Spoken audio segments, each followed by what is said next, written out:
Hello and welcome to the Flocode podcast, where we're dedicated to spreading the ideals of open source development, community collaboration, and engineering innovation. I'm your host, James O'Reilly, a civil structural engineer based in Vancouver, BC, Canada. Our mission is to empower engineers across the globe through a multi-dimensional approach to learning. We dive deep into technical topics, especially Python's potential in civil and structural engineering, alongside broader engineering-focused subjects like soft skills, economics, science, modern technologies, and industry trends.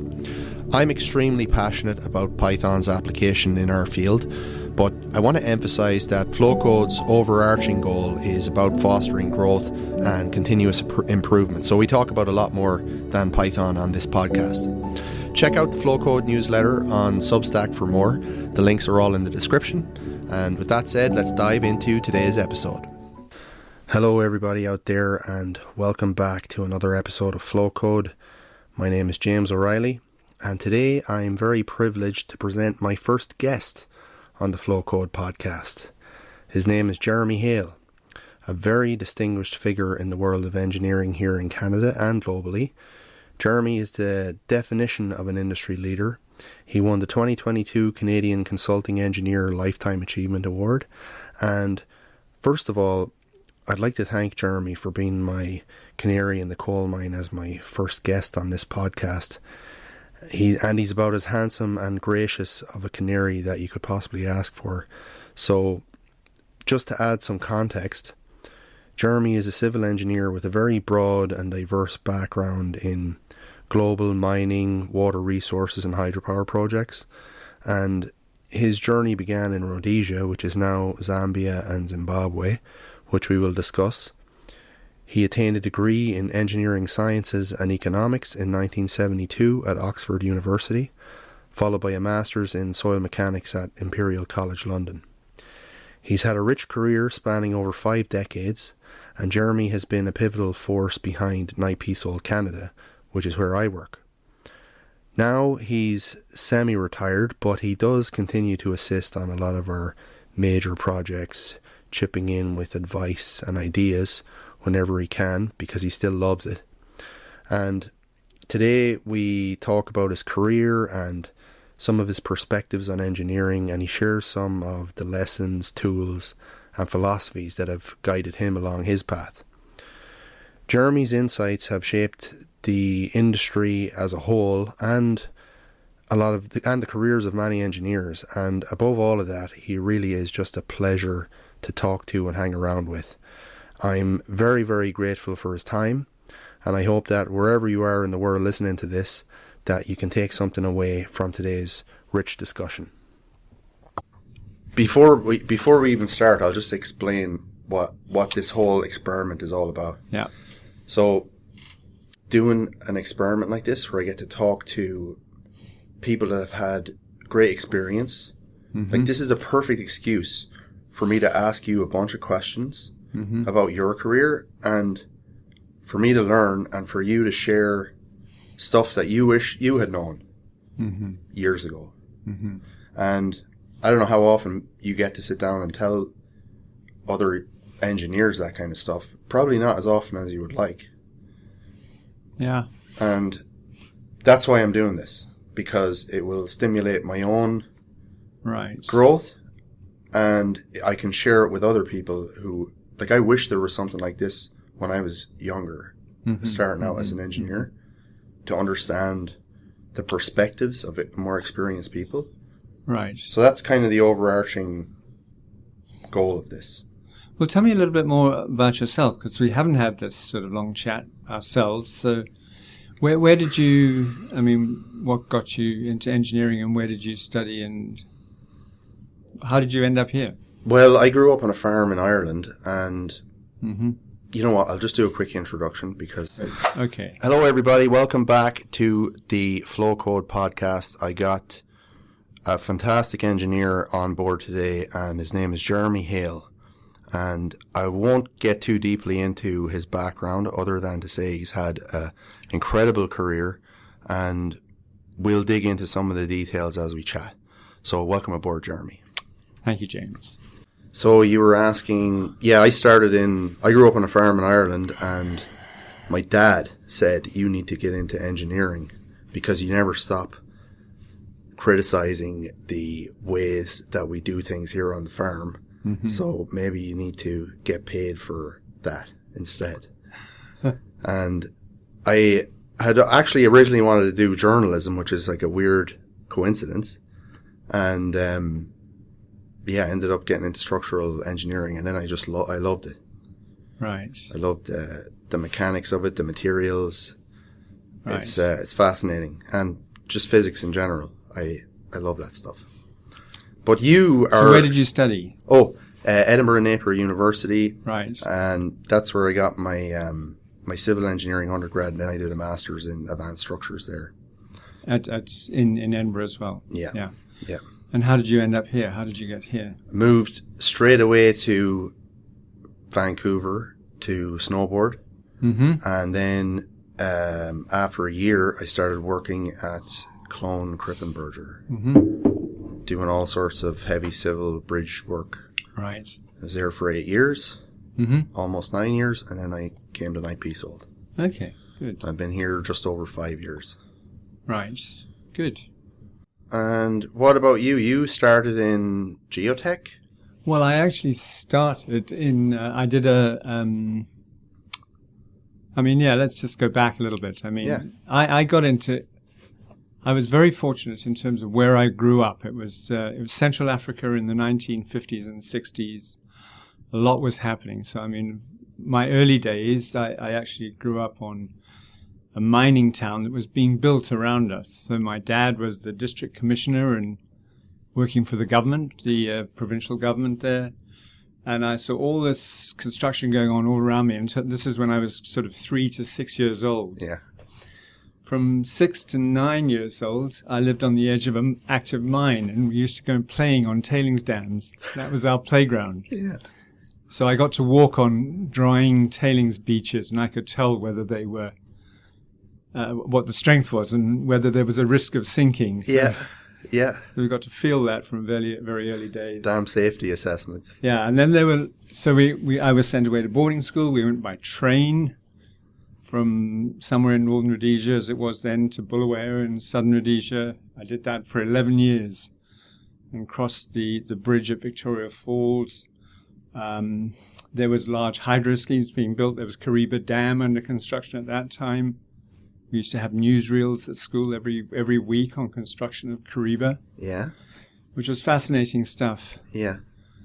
And then when I actually finished high school, I actually had 9 months. I had 9 months between finishing my A-levels and getting accepted for university in England and starting, and I actually worked for a company who was the designers for the Kafui hydroelectric scheme in Zambia. So at the age of 18, I was doing underground survey in headrace tunnels. Oh, my God. And then I was sent out onto an access road job, and I actually ended up running the soils lab for the whole road, for 200 kilometers of road, doing all the soils testing and being in charge of the lab before I'd even gone to university. So, which was a real opportunity, actually. It was amazing. Yeah. Hit the ground running. Yeah. But then my first degree was actually just in engineering science, so it didn't specialize in anything in particular. Yeah. And it was just a broad engineering degree. And then I went back 5 years later and did a master's in soil mechanics, and that's where I got into the soils geotech. That's when you learned how to actually run a lab. That's when I learned why we were doing it all. Yeah. Yeah. So it was a rather roundabout way of getting there, but that was what I ended up specializing in. And then you finished your master's in, the mid-70s? Yeah, 78. And then came to Canada? Yeah, so I'd been working for the company since I actually had a job with them when I graduated from my first degree. Yeah. So I've been working in Malawi and Africa and Zambia, and then in England for a year. And then I went to Imperial College to do my master's. Yeah. And then they transferred me out here to Vancouver, and I arrived in January 1979. And there were 3 people in the office. I was number 4. And it was just a great opportunity. And we were working, first job was design of a tailings dam for a uranium mine in northern Saskatchewan.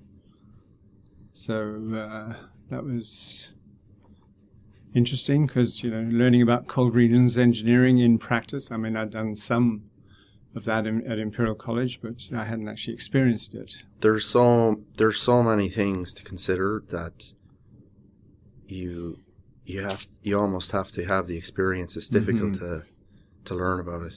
Yeah. Well, there's a few things that I want to ask you here because you have seen tremendous shifts and changes in the industry since you started. Stuff like, normally I talk about computer programming for civil and structural work, but you came in when everything was hand calcs, everything was hand drawing. Mm-hmm. So all of the project management, everything was like manual, memory, and word of mouth communication. Very limited in terms of what we have today. Right, and very time consuming. Even longhand calculations I came in when surveying was done.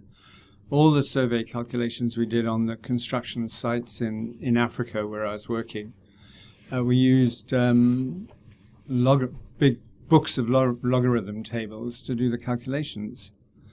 And it would take you ages to do a simple series of calculations to work out coordinates. But what do you think about that? We lean so heavily on these tools now, whereas you were forced to develop a thorough understanding of what you're doing. Yes and no. I mean, we spent a lot of time just doing basic calculations, so you didn't have as much time to do.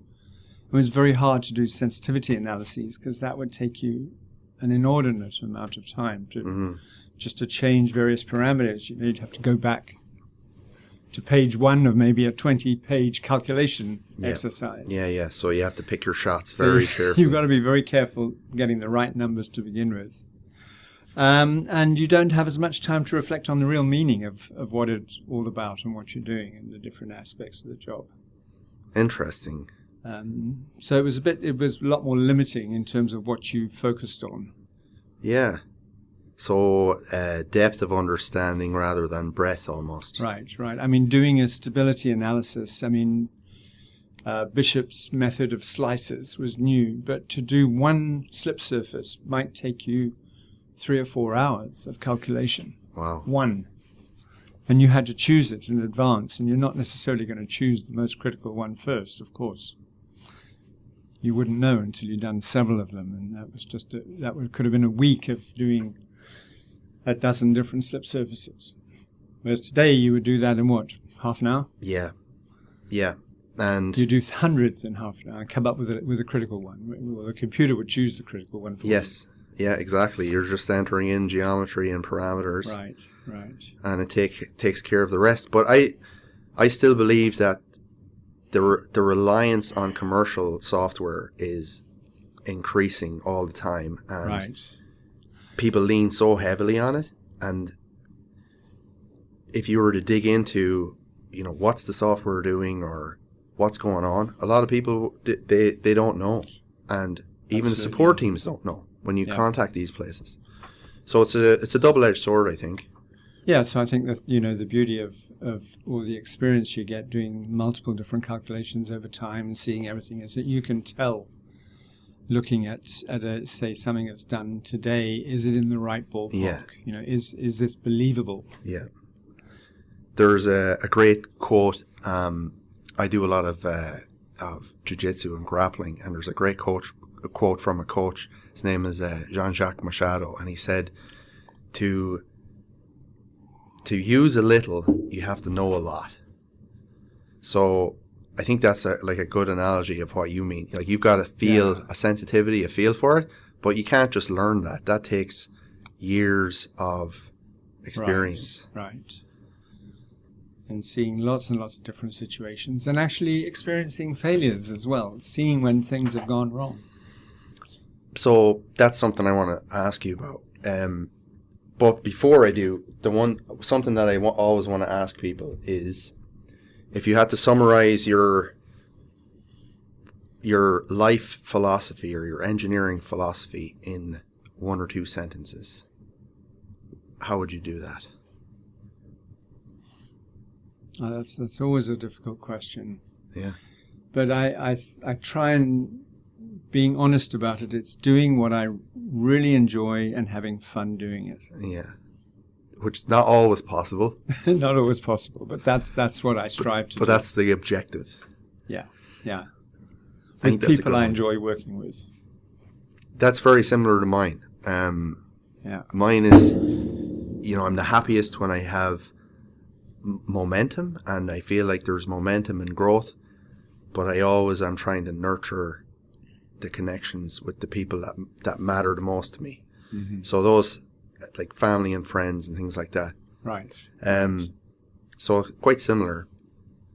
So tell me about some of the biggest learning moments for you, or some of the toughest times in your career. Can you remember any like panic station situations? Well, there've been a few times when things have gone wrong. Again, things do go wrong. Yeah. And there's a learning process there, of course. But I mean, we had there's probably a couple of times where sort of things stacked up a little bit, and once was in the early 90s here in Vancouver, and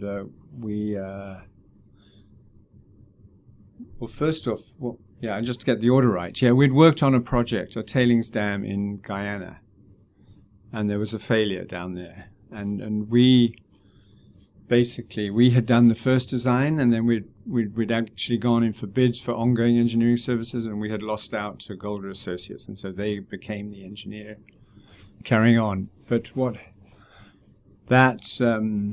there was a commission of inquiry, and they went out of their way to try and put the blame on us, and we knew it had nothing to do with what we had done.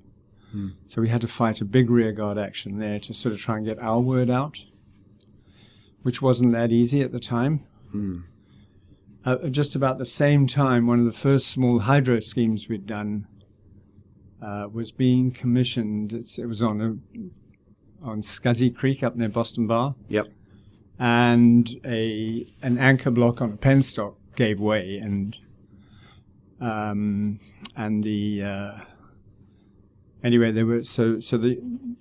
penstock moved a little bit and came off an expansion joint, uncoupled, which I guess they meant to move During operation?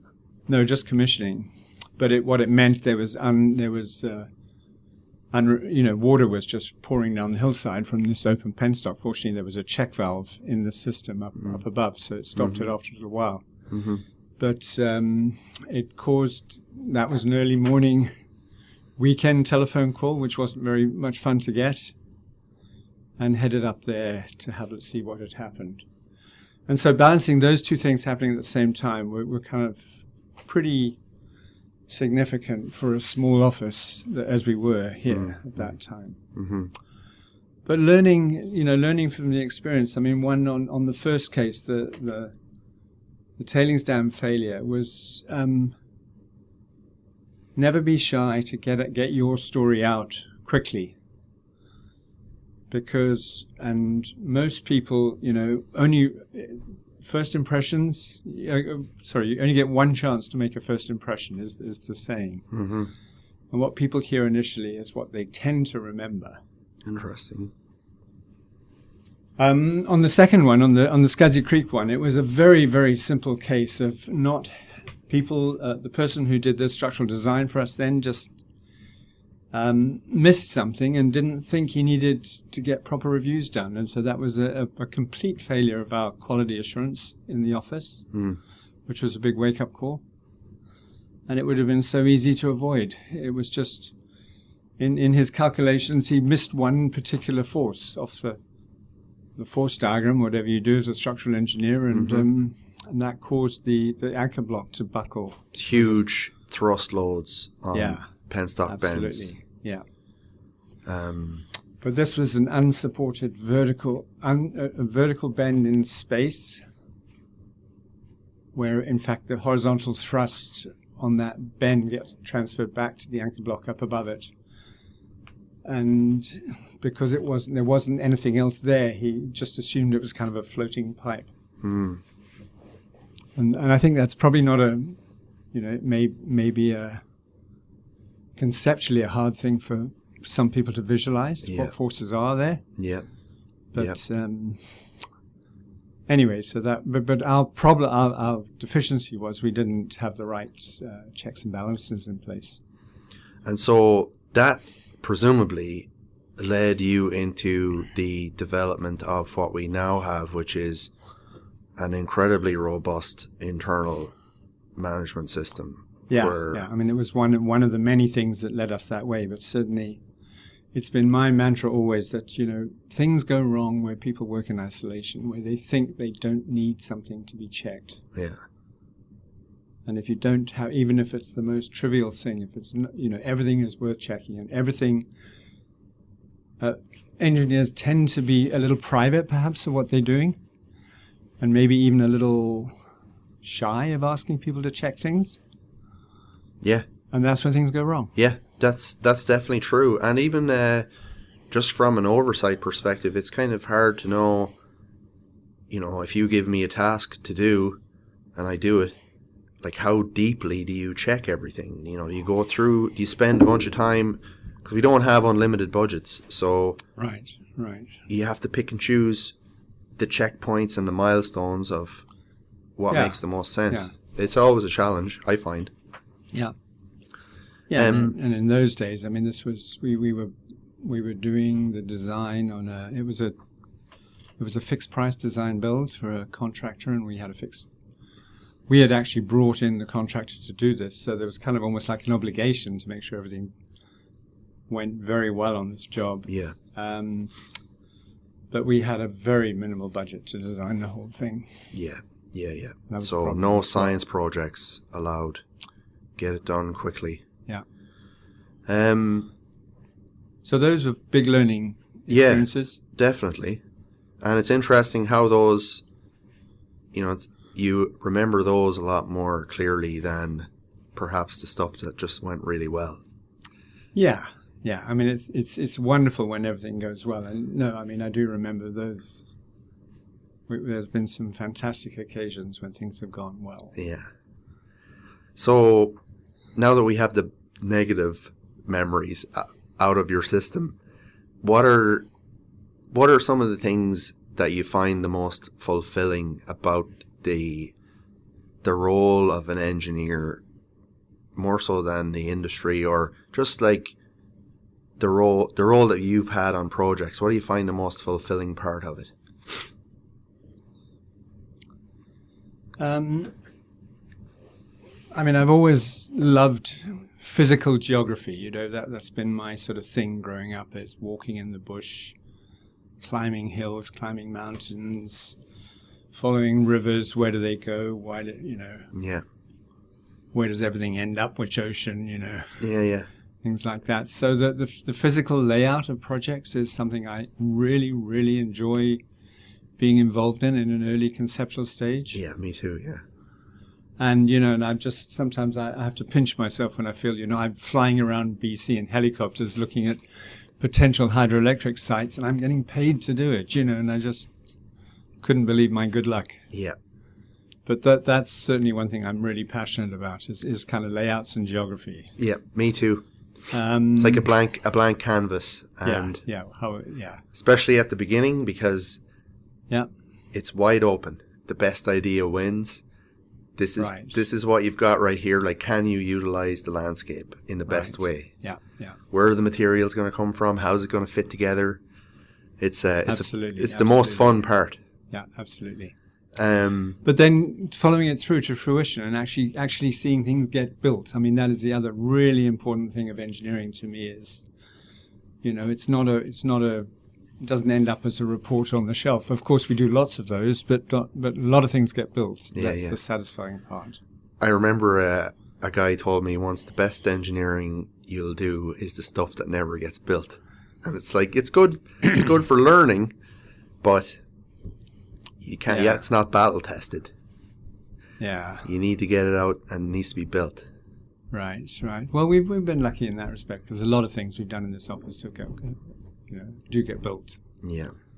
And so there's always been that combination of field experience and design experience that you can't. I strongly believe you can't do one without the other. No. So when I started work, I spent my first 4 years on construction sites, and that was very, very important. Your experience before you went to university was probably such a huge advantage over everybody else that didn't have that, because you can contextualize what you're actually learning about. Once you saw the theory, you were probably like, this rings a bell. Yeah. I did this. Yeah. Yeah. The next thing I want to ask you about is your approach to problem solving, how you like to frame problems, how you like to work your way through a problem. It could be a technical problem, could be a business problem, could be a communications problem. Like, what is your general approach to how you like to handle them? Again, I've never really thought about this in the past, but I think what occurred to me just reading those questions, it's really important to isolate problems. If you want to, if you're having a problem they never come one at a time. I find you get dumped on with a number of different things, whether they're issues with relationships or offspring or office or colleagues or clients or finances or whatever. Many things out there which we all have to deal with to make life go round. Yeah. I really try and isolate issues. So, I don't feel if you have all these balls being juggled at the same time, you can't deal with them all together at the same time. So I try and devote time I try and identify the problems, isolate them, devote time to deal with a particular problem. And you may not get to the end, but you get to as far as you can get in that time. And then sort of put it on a shelf and deal. You've probably got something else you have to do, so you get on with that. You, like, chip away at it. And you chip away at these different things, but you give them undivided attention for set periods of time. And then you find you can actually start ticking them off. You've raised an interesting, undivided attention is extremely difficult to come by these days, because there's notifications and things poking all day, every day. Yeah, and I never had a lot of those notifications. That's coming through rapid fire now. Yeah. So it may have been easier, but still, I think you have to do that even now. You've got to actually switch off all those things. Yeah. Even if it's for the next half a day or 3 hours or something, this is what I'm going to focus on. That's the only place where you get true deep work done, because it takes, especially with some of the problems that we deal with here, it takes so long to understand all of the moving parts together. Right. That if somebody pulls you out of that with a phone call, it's 45 minutes to get back into and you have to get deep into these things to sort of to be part of it, to understand what's going on, to solve it. Yeah. That's good. I like that. The next one I have here for you is, and this is probably one of your strongest attributes, it's the strategies for building effective teams and for building team members. The culture that is here at this office is it's an environment where people can prosper, and I don't think that was by accident. So what are your thoughts on that? Or was there somebody that influenced you on this, or how would you describe your opinions on that, team building? And probably from at an early stage, there wasn't any sort of structured philosophy or anything else. It was just getting people that to join me here who I got along with, who had complementary skills, not the same, because you have to build builds a series of skill sets. And I think people, that we could have fun together and we could trust each other and rely on each other. And, I think those were sort of the main ingredients. It was just people who wanted, who all worked together. For me, it was very much more about the person and their philosophy in life. I mean, we'd have in interviews, you go through a whole series of questions and everything else, but you can really tell very, very quickly what the measure of the person is, whether they're going to get along with everyone, how they're going to treat other people, how we're all going to work together. So priority on almost the personality fit. Personality fit first. and teamwork, yeah. Yeah, and first. Then technical ability second. Yeah, because a lot of people have their different contributions, and it's not everyone has to be very strong technically. There are other things that are needed. Yes, and I think that almost anybody can learn anything if they're given a chance or if they're presented with the information in the right way. Right. So how did you, it's one thing to say that, but there's almost 150 people here now, and, you had a much smaller office back then. So how did you build up? Well, it was about 100, it was about 150. Well, we were 180, I think, in Canada when I stepped down as president. So that was just over 10 years ago. A lot of it was in the structure we developed globally.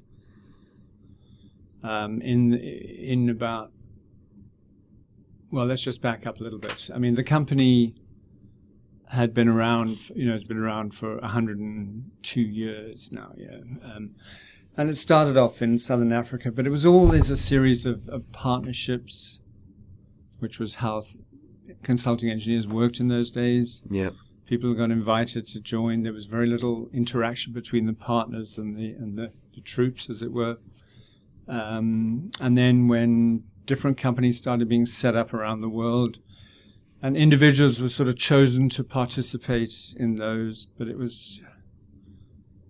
wasn't a very transparent system, and it relied on a few individuals. And then we decided, I was part of a global management team. We called it the Global Operating Committee at that time. We sort of got together every year and tried to coordinate things we were doing, but we were tripping over each other in different countries and different clients, and it wasn't working very well. So we decided to amalgamate everything into a proper limited liability company corporate structure globally, with all the operating companies being owned by one holding company. Mm-hmm. And that started in 1999. And it worked okay. Unfortunately, it coincided with a big downturn in the mining sector, which is a big part of our work. Mm-hmm. And it also proved to be very, very difficult to align all the objectives and sort of aspirations of the different offices. Globally. Yeah. Because a lot of people didn't even know each other. And then you had some offices doing well financially, others doing poorly. If you amalgamate everything, you may have pluses and minuses, sure. But you may end up with a zero or negative when you mix it all together. And of course, that's very that isn't very well taken by the guys making all the money. Sure. Is the hard thing. Yeah. But so we changed the structure in 2003, and we made a very significant change, so we could actually come up with a kind of ownership structure which was based on a certain amount going to global, certain amount staying local. So global, local distribution of reward, let's say. So try to balance it a little bit. Try to balance it out. And that's what we still have today. And it allows, and there's also a system of bringing in local ownership. It's always been employee owned, and just having a structure where we could get the right people on the bus. Mm. And in 2003, when we introduced that, we I persuaded a number of people that the opportunities were here and just come and join us. And I think all those people are still here today. So I think it worked very well in terms of getting the right team together to move forward. Yeah. And then, it's very much in the hiring process and in the promotion within the company, just focusing on what the key characteristics we were looking for. Mm-hmm. So we established a criteria then. I think there's about sort of 20 or something key characteristics, and they all focus on sort of teamwork, reliability, integrity, just all the things you would like to see in a team. And so, over the course of your career, did you feel there was a shift away from the technical engineering work that you were doing and more into the economics and the business management and the company management? There was a little bit of a shift, but no, I think what the structure we developed allowed us to keep technical specialists, because a traditional sort of companies which were being run ended up being run by accountants. We found that there was no room for it was all about managers and project managers. Absolutely, yeah. And we thought that was fundamentally wrong. Yep. And so you needed very few managers. You needed a lot of technical specialists, and they had to see the career path before and they were the ones you had to retain. You didn't have any of them. You really didn't have anything to offer. Many of my friends I went to school with who are very good engineers are getting pushed into management type roles, and they don't have the time to do the engineering work, and they feel like those skills are rusting, right? Or they're not getting to do what they want to do. And I think that's very common in the industry. If you show some aptitude, you get pushed into management. Yeah, well, what we decided to do, we tried to have, management, we figured can kind of, if you've got the right systems, just kind of takes care of itself. Yeah. And people don't have to waste a lot of time on that. And like you said, certain people are very good at certain things than other things, and it takes certain personalities that could fit a role for whatever you may need. Right, but we very early on, we've always had a philosophy here that principals, the senior guys, have to be involved in project work. Yeah. You can't sit around and say, well, I'm a manager. Yeah. Your perspectives on the future of, I guess, the future of the mining industry globally right now, it's, what do you see in the next 20, 30, 40 years? The world's changing quick. The world is changing rapidly, and I guess that the main sort of drivers are, one is the whole move towards a green economy is a major driver, where we're transitioning away from fossil fuels, and electricity is the big thing. So storage and batteries and renewable energy, all of which require a certain set of minerals, and all of which require mining. Yeah. So the mining industry is always going to be needed.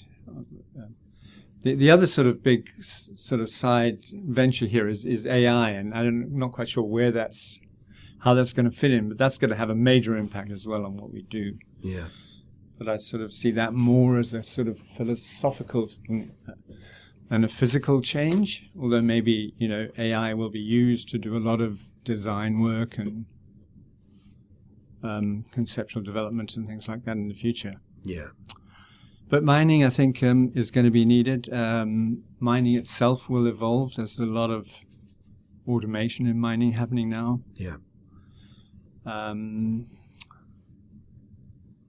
So, Knight Piésold has to stay ahead of that. When you think of like China and India, both at like 1.4 billion people. Yeah. Africa is developing rapidly. It seems as though there's like a the majority of the world's population now are just starting to take off and they've skipped the Industrial Revolution that the West had, and now they're launching straight into whatever we have nowadays. And like, what do you think about the African continent? There's a lot of international investment in mining over there.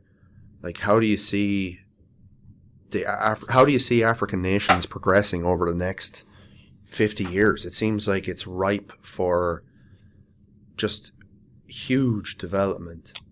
Yeah, I mean, I inevitably they will. I mean, there's a lot of minerals are found there. There's a lot of new mines going in. I mean, you know, on the negative side, people say, oh, you know, China is getting in there, is going to take over the continent.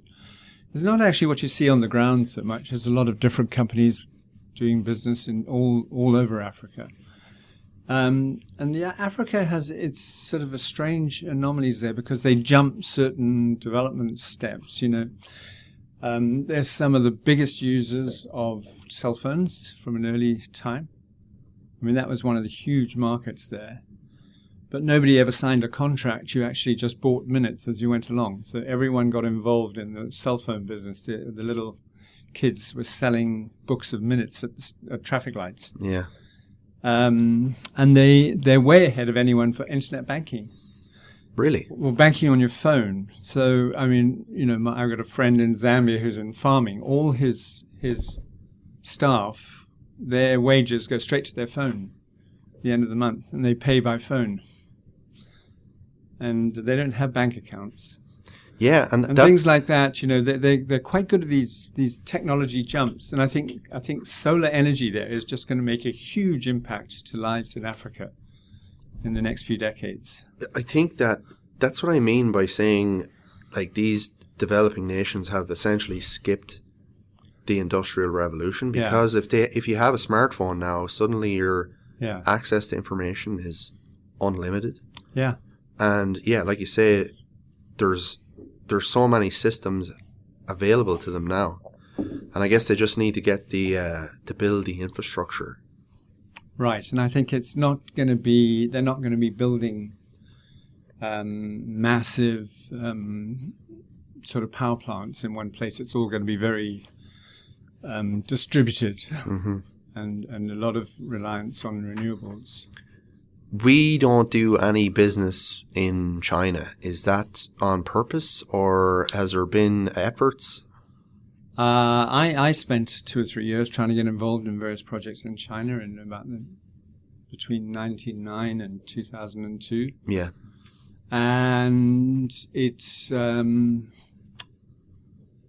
think we soon came to the conclusion that it was just the cultural gap is so big that you never know where you stand. I think the rule of law doesn't apply, so you can't apply one set of legal standards. And so it was just sort of too difficult and not worth pursuing for the gains. Yeah. And so I think personally I wouldn't suggest it's a future market. I think the Chinese will be very good at what they do. They'll also be very good at learning from whatever they can from other people and doing it themselves. Do you have any standout pieces of advice that you received from colleagues or mentors throughout the years? Was there anything that stuck with you that people told you? That's a difficult question. Again, I mean, there's probably no sort of light bulb moment or anything else, but just dealing with people and how, you know, and what your role as a consultant. I think one of the very early things I learned actually from David Pearsall was there's always a solution. It may not be the one the client wants to hear, but there's always a solution. You can never take it to a point where you say, sorry, we can't help you. We don't have an answer. We don't have an answer, that's right. And,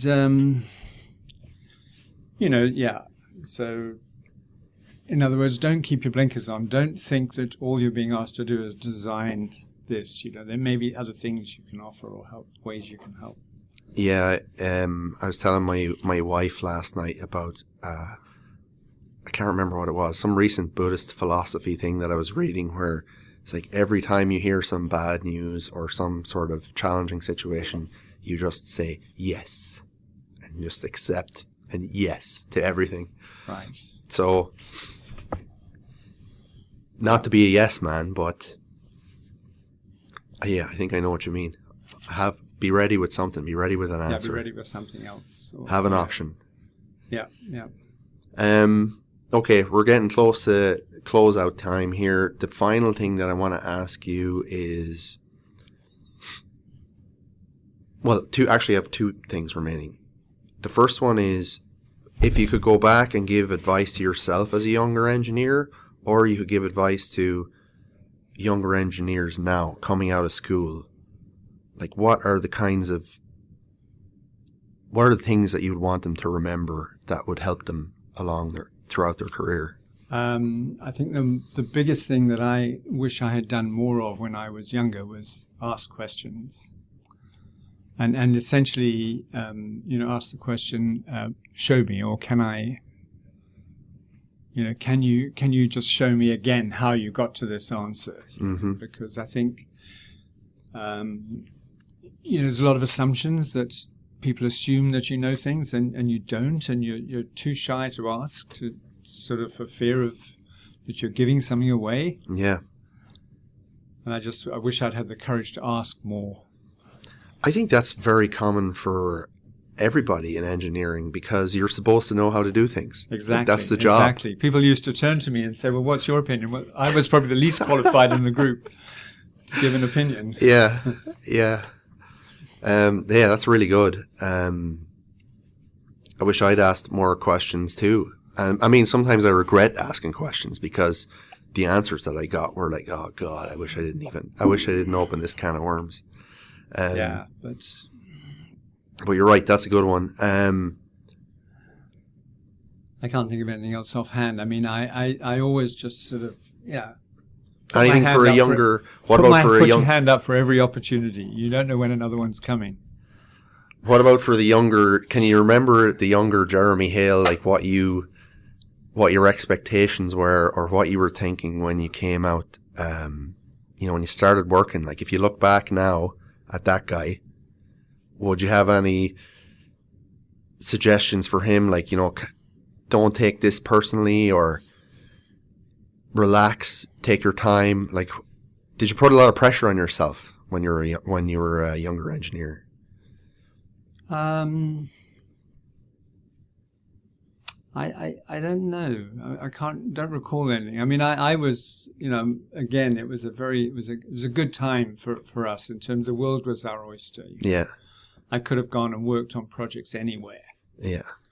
And would have been fairly easy to get on board different projects or different teams. Lots of big mega projects being built around the world, and so it was a kind of a smorgasbord of opportunities, let's say. Yeah. So I don't regret anything. I mean, never regret. Good. Actually, the other big thing I would recommend, never dwell on past failures. You've learnt that, put it behind you, you're going to move on. Move forward. Because if you dwell on things, you will become a little depressed. Yeah. Yeah.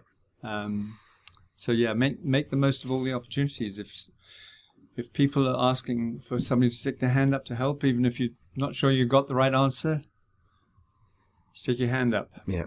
Because it's the people who get remembered and maybe get chosen for another opportunity. Yeah, that's good. Okay, last one. Book recommendations that you have, or any books or movies that have had an impact on you. Wow. I mean, I looked at that and I think, firstly, my memory is going. So, lots and lots of books over the years. And I've, grown up through a whole sort of evolution of social change and everything else. Absolutely. I mean, starting off in Central Africa in the 1950s. Zambia, or Rhodesia, which became Zambia, was actually very multiracial and lots of interaction between the local people and the let's call it the British settlers. Yeah. Well, there weren't that many settlers. The British population, who were mainly government and mining people. But in South Africa there was apartheid on at that time. So a lot of early books. There's a very famous book called Alan Paton, Cry the Beloved Country, which was an incredibly powerful book about lack of understanding between the races in South Africa. In South Africa? In South Africa. And it was an amazing book that influenced me a lot. I mean, I was quite fortunate. I came from a kind of broad-minded family, I guess. Yeah. My grandfather was actually a teacher at a school in South Africa. Yeah. And a school for black kids. So he was very much sort of knew what was going on there, and he was quite an inspirational guy. So I saw all that, and the world, has changed a lot over, but my whole sort of philosophy, and we'll get back to books, but it's just, treat everyone with respect, and everyone has to get on. Everyone has a valid role in this world. It's even since, haven't been around as long as you have, but even the last 10 years, I've seen this like increased polarization in society and more people arguing, and it's almost like the online social space, it amplifies different extreme ideas and they spread. And you have to belong almost to a tribe or to a point of view, which I don't subscribe to. I mean, there's lots of different points of view, and everyone has some valid elements, perhaps. But everyone has something to say, and we've all got to listen a lot more. Yeah, I couldn't agree more. Yeah. Yeah, but in terms of books, I loved a lot of history books. Like what kind of stuff? What kind of history? Ancient history, or are we talking? Bit of everything. A bit of everything. Seven Pillars of Wisdom is a famous book about the Middle East. One's about the First World War, the Guns of August, and Paris 1919 that's an incredible book on how they tried to divvy up the world after the First World War and how it all came unstuck very quickly. History now, I love it. But I remember as a kid, I would tell my dad would be trying to explain, this is such interesting stuff. You need to understand why the world is the way that it is. Right. My response back then was always like, who cares? Like that's over. It's in the past. Why are we dwelling on this stuff? And now, obviously now I understand how important it is. It comes back and it comes back. Yeah. That's right. That's good. There's a book called *Sapiens* by Yuval Harari, which is, do you know that book? Yeah, I read it. Yeah, fantastic book. It's good. And a great sort of overview of the human species. How the human species evolved and where they went. Yeah. Those are some good ones. I'm going to add those to my list. Yeah, and I like some contemporary novelists. Ian McEwan. I don't know if you know him. Just a beautiful writer in the English language. Well, actually, that's something that I want to quickly ask you. I know I said this was the last thing, but you're an incredible technical writer, and technical writing is very difficult, and it's something that I have always tried to improve on all the time. Do you have tips on technical writing? Where I think I learned the most experience I got from writing was as an undergraduate. I actually did engineering, science, and economics at Oxford. And on the economics side of it, I had one-on-one tutorials every week. I had to write an essay every week for my economics tutor and read it to him, which was quite an intimidating thing. But in terms of, I just learned how to structure something. So it's setting up the background, the frame, the question, how to frame it, look at different ways of approaching it, and coming to a conclusion. And having to do that under pressure once a week for 3 years was 2 years. Was quite. I think it helped me. Oh yeah. Well, when I read some of the stuff that you've written, it's just the clarity and it's concise. That's nice to hear, James. What have I written? What remind me of things? Portions of reports and different things that I've seen, executive summaries and different things that I've looked at throughout the years. But it's just so hard to strip it down to its bare essentials. Yeah. And it can always be improved upon more. So I think that's good. So what would you say? What do you think you frame the question, you set it up, clear introduction, you present the problem, and do you have that in your mind all the time? Like, can I get rid of this word? Do I need this word? Can I strip it down? I think the individual words come out just when you get the flow of things, but the structure of the overall paper or report is the important thing. Yeah. So the background, the focusing question, I mean, why are you doing this? That's... Yeah, I forget that sometimes. What are you trying to answer? Yeah. And then a number of different reasons why you get to an answer. So then you say what the answer is based on the following reasons. Yeah. Okay, we're done. I want to thank Jeremy for his time and for his advice, and I hope we get to chat again, because we only scratched the surface on many things that I wanted to talk about. But thank you very much, Jeremy. Thank you very much, James. This is inspiring, actually. I enjoyed doing it. Thank you. Good. Thanks for listening to the Flocode podcast. For deeper dives, please visit flocode.dev and make sure you're subscribed to our newsletter to stay in the loop on new content. And don't worry, we don't do spam. You can connect with me on LinkedIn. If you have thoughts, questions, or ideas, get in touch. I'm James O'Reilly. Keep innovating, and I'll see you in the next episode.